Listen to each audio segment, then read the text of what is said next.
Hi, welcome to this video that is all about the nervous system and your cranial nerves. So before I share my screen, I want to show you something. This comes from a book by Deb Dana that walks through the polyvagal theory and the different components of what you need to know about it. And this is an image of your social engagement system. So these are various cranial nerves. We have 12 cranial nerves total. Each nerve has two branches, one that's more in front, one that's a little bit behind. And this image is showing the cranial nerves that are said to be involved in the social engagement system, which is our ventral vagal system. So when we feel safe, calm, connected, secure, confident, courageous, present, and many more high quality emotions and sensations, we have access to this system. And what this does is it allows us to express, right? To be able to move your eyes, to move your cheeks, to smile, to move your head, to access prosody in your voice, that musicality or melodic tone versus a monotone, or keeping your head still and your eyes don't move, or eyes not connecting. Those are signs of danger, right? When we're in more of our survival system. But when we have developed our ability to be with our higher self, to be in this social engagement system, it shows, right? You see it on the face, you hear it in someone's voice. And so that's what's really cool about this image, is it shows how intricate these connections are. When we're in our survival state, we don't have access to this, right? We don't have control over it. We don't have choice. But when we are in that safe, calm, connected place, we have choice. I can choose how to move my face. I can be mindful and attentive to consciously emit safety signals and invite you into connection. And there are different ways that we can nurture these cranial nerves to actually help drain inflammation and feed new nutrients.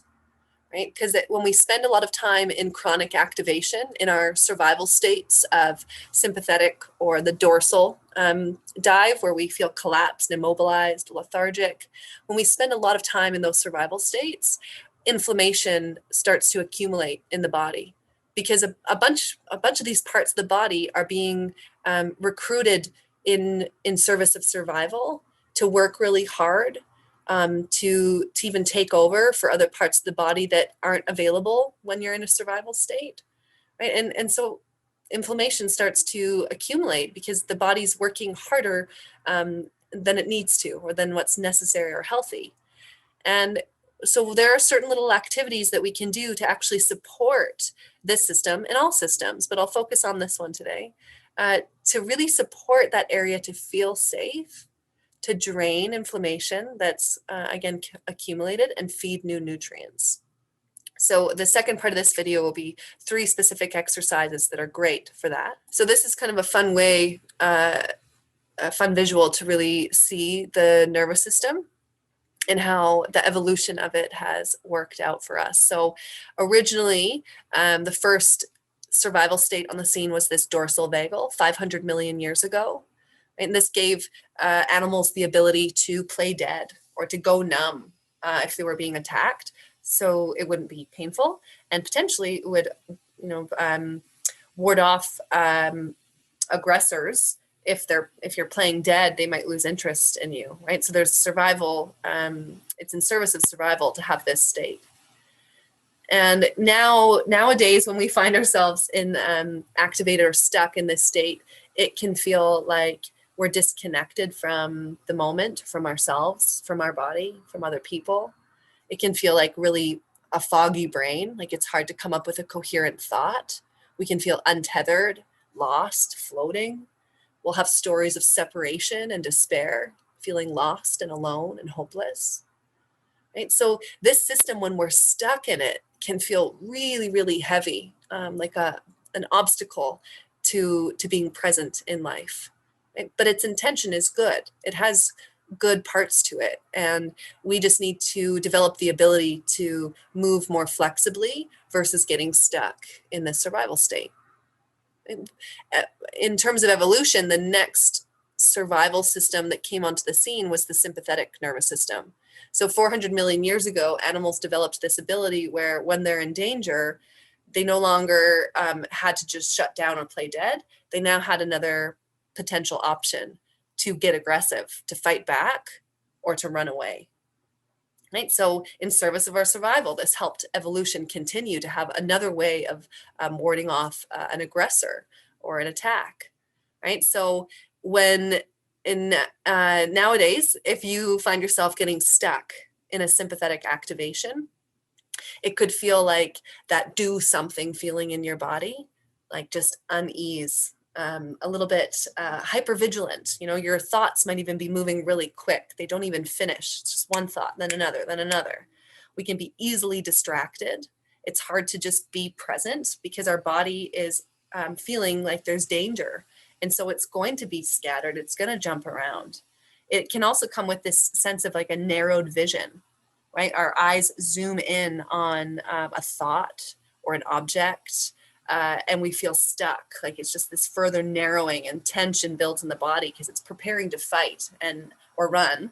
And if we don't do something with that energy, move it out of the body or release it, then it can just stay and get stuck and build more and more tension. So in this state, when we're in our survival state of sympathetic, we'll have stories of fear and comparison and judgment. And again, it can just feel like you're agitated or aggressive or very defensive when someone says something or even think a thought. We get into this mode of defensiveness, like we need to protect ourselves. Right? It's in service of survival. It makes sense. But again, we want to be able to flexibly move in and out of this system versus getting stuck in it, and then it slowly escalates. So in comes the next system. So 200 million years ago, as evolution continued, we developed what is called the ventral vagal system. And when we are in this state, we have access to these two other states, but we're doing it in a way that's flexible. Like we can feel into that sympathetic energy and get excited and adventurous, but we notice it and we're able to come back home to groundedness versus again being taken over by a survival state and escalating. And same with the dorsal response. When we're in ventral vagal, we're able to slow down and get quiet and feel into calm restoration, move into meditation, or take in a panoramic view of the sunset or sunrise. Right? These are elements that we have access to because of this dorsal branch. Right? It's really beautiful that through evolution, we've been able to develop our ability to flexibly move through these different states.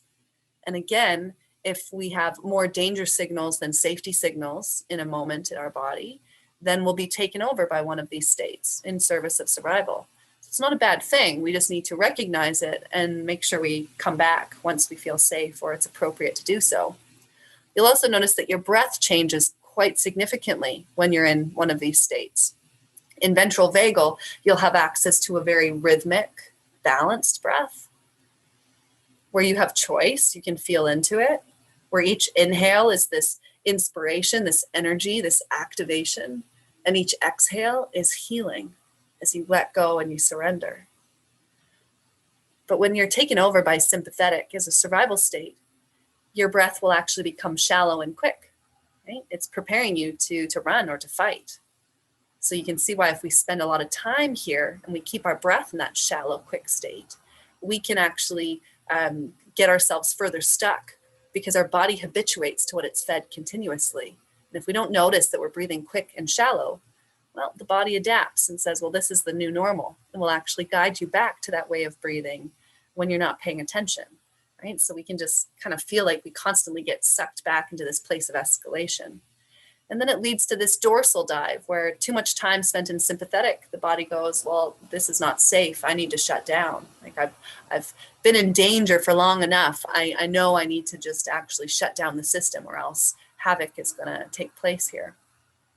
And when we move into a dorsal response, you might notice that your breath becomes really, really shallow and erratic, that you might even find yourself holding your breath occasionally. You're not breathing, which is not necessarily a bad thing, actually. You know, if we spend a lot of time in sympathetic and we're breathing quick, we're dumping out a lot of carbon dioxide, and we need carbon dioxide to actually receive oxygen, right? They go together. So moving into dorsal, where we start to actually hold our breath occasionally, is the body's natural way of trying to bring carbon dioxide back up so that we can regulate ourselves back into ventral vagal. However, if we don't notice it, right, we could end up just getting into a place where we tend to hold our breath. And as soon as we're noticing we're holding our breath and we start breathing, well, if you don't know how to breathe optimally, or that it's important to now really be with your breath and guide it into balance, well, then we could just get stuck in this place of toggling back and forth between these two survival states, right? So coming back to ventral with that guided, coherent breath feeds the body safety signals, and then we have access to our whole brain again. Right? So we want to spend more and more time cultivating this place of ventral vagal. Now, this is the last image I want to show you here, is that the exercises we're going to do in the second half of this video is really about this place right here. Right? When we get into this habitual pattern of not really paying attention to how we're feeling, or taking what we're thinking as truth, as gospel, we can get really blended and stuck. And what we need to do is actually fatten the space between sensation and perception. We do this with mindfulness and through different techniques using our exteroception, our senses that feel into the signals externally, and interoception, our ability to feel what's going on internally, and proprioception, which is our ability to know where we are in space through muscle engagement and the movement of our ligaments and tendons, our fascial system, right? So through movement and the vestibular sense of the inner ear that helps us keep our body balanced versus tipping and just falling over, right? We want to feel into these different senses and really feel it, right? My continual reminders, don't just do it, feel it, right? That's how we fatten that space between sensation and perception, is gift ourselves these moments throughout the day where we engage in activities where we're just focused on feeling. Right? Not making it mean something right away, not jumping into problem solving, not disrupting the process of feeling by thinking we've got it figured out right now or following distraction right away, right? We need to give ourselves space to just follow feeling, to be in sensation and watch how it unfolds, how it moves, where it gets stuck, how our breath changes. It's through those experiences that we start to build more space around us, get access to the space that's already there. And then we start having more choice, more control, by learning how to feel unconditionally. I have 3 techniques that I will teach you in this short video. We will start with simple movement of the face and really honoring, that image you saw of the movement of the cranial nerves through the face and where it touches through our different senses. And by giving our face some time to just play with various movements and really allowing yourself to be a little silly, over the top, like really play with the different ways you can move your face, your tongue, your different parts of your face, so that this supports the drainage of inflammation and the feeding of new nutrients. So I'll do this for a few moments so you can get an idea of what this looks like. And you could do this with just your face, even looking in the mirror initially, getting used to these different ways of moving. And then you could bring it into a whole body movement. So while you're, put on some music and rolling around, and as you do that, playing with the expressions of your face. So it could look like this, where on your inhale, you stretch one direction and go like, how could I move my jaw here? And then as you exhale, scrunch it in, and then inhale. And exhale. Just do it a couple more times.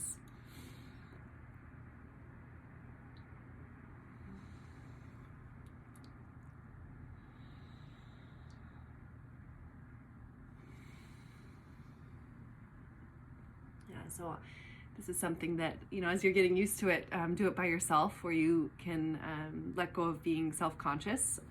And that might even be a parent and with you when you first start doing it. but you will find that it feels really good.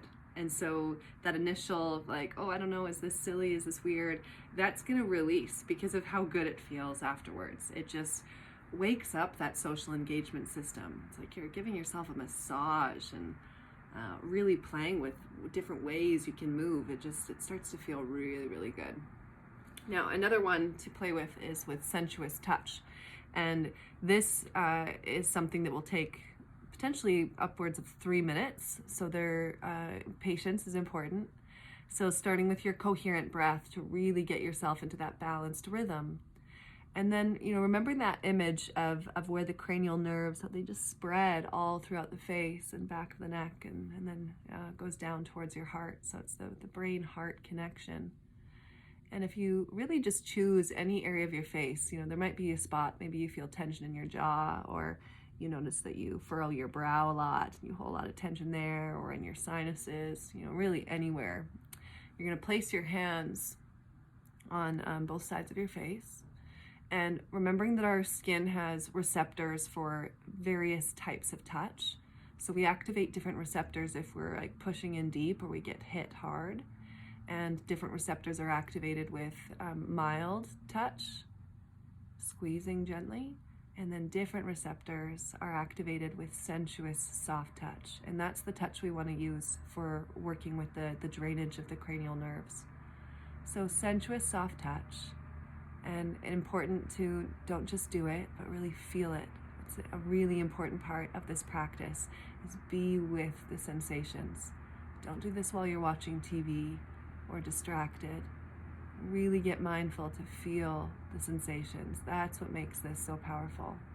So with that sensuous touch, we then want to stretch our hands, our fingers a little bit away from each other, not in an extreme way.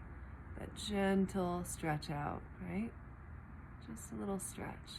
And that's going to help begin to open up the space for the cranial nerves that are being touched, and they're all connected. So this, again, you can't do this wrong. Choose anywhere on your face. So that gentle stretch away. And then you want to play with moving your hands up in one direction or the other, or a little swirl. And the point of this part is to really, it's such a subtle sensation of noticing what feels more open, right? And sometimes you won't notice, like it might feel good no matter what you do. And then it's fine, great, but just choose one direction that you feel you can sustain, right? So again, little stretch, little movement, just really feeling into, you might go back and forth a few times of like, which one feels more open? Or like there's less resistance. And then you hold it there. Focus on your breath. And you might even find after a few breaths, like maybe it doesn't feel like that open anymore, and you might want to go the other direction to give that side a good chance to be felt. But what you'll end up doing is holding in one position for 1 minute to 3 minutes, focusing on your breath. So it does take patience to really trust that even if you start getting into that place of like, oh, that's probably enough. It was only 30 seconds, but it was enough. Well, there's still benefit to 30 seconds, but if you can really stay with it for longer, keep focusing on your breath. Keep feeling into the sensation of your fingers on your face. It's when we hold it for longer that we get the bigger benefit. You might notice that tension starts to release. You'll feel a grounding or a release happen. Or it just might start feeling really good as you just feel relaxed and light. And this is definitely an experimentation, if you don't feel much or notice much the first time you do it, then you just try a different place on your face, right? Maybe even around the eyes. Like pulling your eyes a little away and playing with, which feels more open.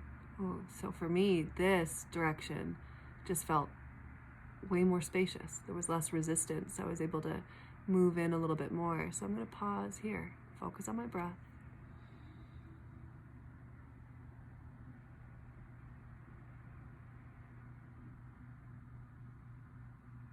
So if I were doing this on my own, I would hold this for about 3 minutes or more. But I just want to make sure you have a good idea of what this looks like, right? So again, you could do it on your forehead. Pull away, move up or down.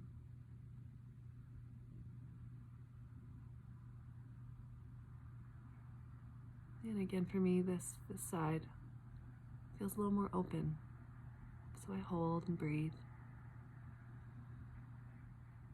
Right? You could do it with your ears, so even like a little tug on the lobes and then pull away from each other and move your ears. Play with that. Right? Chin, lip, your nose. You could do it along your throat, your neck, being really gentle with this area. Right? Pulling away a little bit, being really soft, playing with that movement. All right, so that's the sensuous touch to help drain and feed fresh nutrients. And the last exercise I'll show you is called the basic exercise. And this comes from the work of Stanley Rosenberg, who writes about the vagus nerve, which is one of the 12 cranial nerves. So it's the 10th cranial nerve, and is spoken to a lot as it plays a huge part in our ability to relax, right? It's the ventral vagal system and the dorsal vagal system are speaking to these two branches of the vagus nerve, right? It is our connection to our ability to relax, right? So one of the ways that I like to refer to this is that it has what's called the ventral brake. So when we're in our ventral vagal system, feeling calm, connected, we have access to our social engagement system. We're able to be expressive, to listen, to connect. When we're there, it's like the ventral system has a brake, right? Because when we're in ventral vagal, we have access to our sympathetic and our parasympathetic, or our dorsal system, right? We have access, but we don't get stuck in them. When they're in service of survival, it's different. We get taken over into a survival state. But when we're feeling safe and connected, we still get access to the beautiful parts of these two systems that allow us to feel adventurous, courageous, confident, energetic. Yet there's also the dorsal side, so that was sympathetic. The dorsal side, when we're in ventral vagal, allows us to be calm and to access moments of stillness or meditation or to cuddle, right? Really beautiful restorative qualities that we can't really feel into as this rest and digest unless we're in our ventral vagal. So the ventral vagal brake is referring to this feeling of when we get a little bit excited or activated, the ventral system, when we're in tune with it, it's like it pushes the brake occasionally, right? So that we stay in that place of calm. We don't get outside our window of tolerance. So it becomes this kind of movement throughout the day of like, oh, it's a little much. Let's press the brake, right? Okay, that's fine. I want to get energetic again. So we start to release the brake and feel into the sympathetic system again. So it's like this brake system is allowing us to flexibly move through the spectrum of what's possible when we're in our ventral vagal. But when we get into our survival state, it's like that brake completely disappears and we get taken over by a survival state, right? There's no flexibility there. It's just do something, find safety, and until I feel safe, I'm just going to get stuck in this narrowing way of thinking and feeling and being, right? So we want to really feel into that braking system.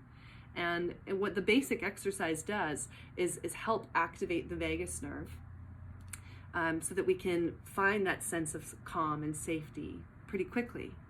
And so again, it's a practice where you need to be in the sensation and really feel it. It's not something to do, it won't have the same benefit if you're watching TV or you're distracted when you're doing it.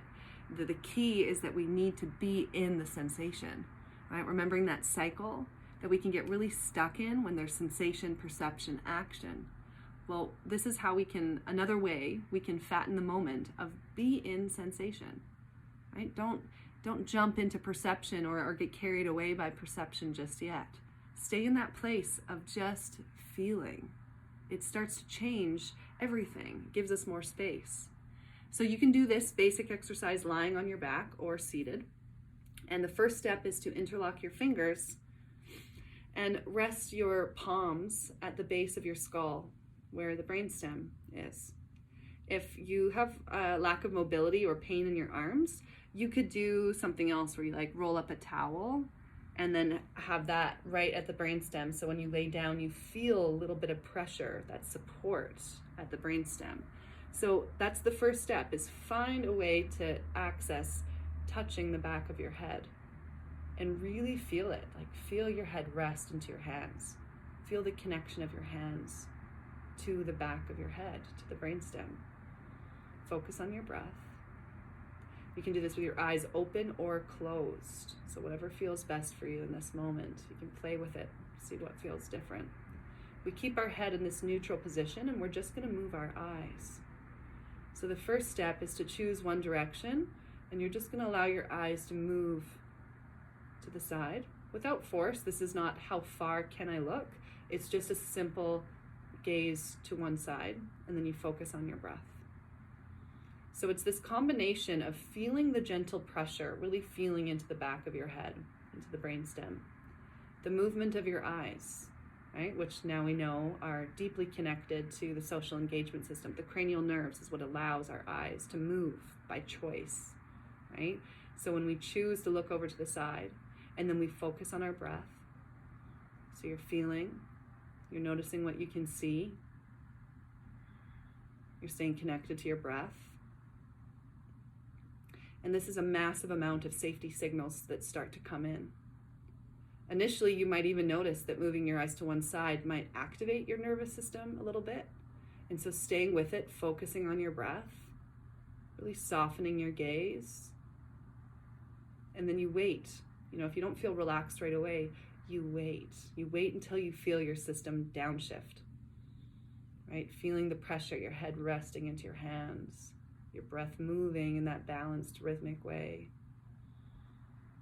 And when I feel the release happen, it could be a yawn or a sigh, like one exhale just like really takes a little bit longer and I feel myself relax. Or if I don't notice much, then I just trust that if I hold this for 30 seconds to a minute, that I'm still doing good for my body. I'm practicing, I'm relaxing, I'm noticing. And then when you feel ready, you just slowly glide your eyes to the other side. And then the exact same process of just noticing if it activates you. We can hold tension and danger signals in the movement of our eyes, right? So for some people, when they move their eyes to the side, it can be activating, right? But it doesn't have to be. It's not that case for everyone. But we're feeling into the back of our head, touching our hands, guiding the breath to be balanced and rhythmic,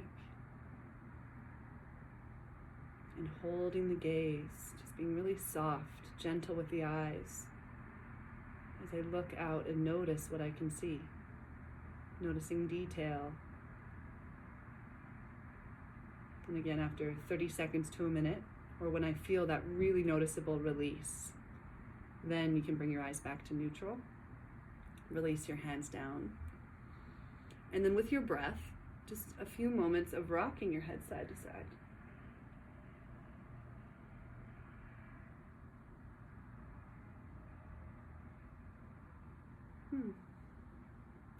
Simple technique, but again, doing a lot for your cranial nerves and for your nervous system, to just offer yourself that time to be in your body, to feel, to breathe.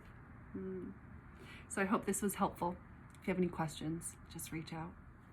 Bye.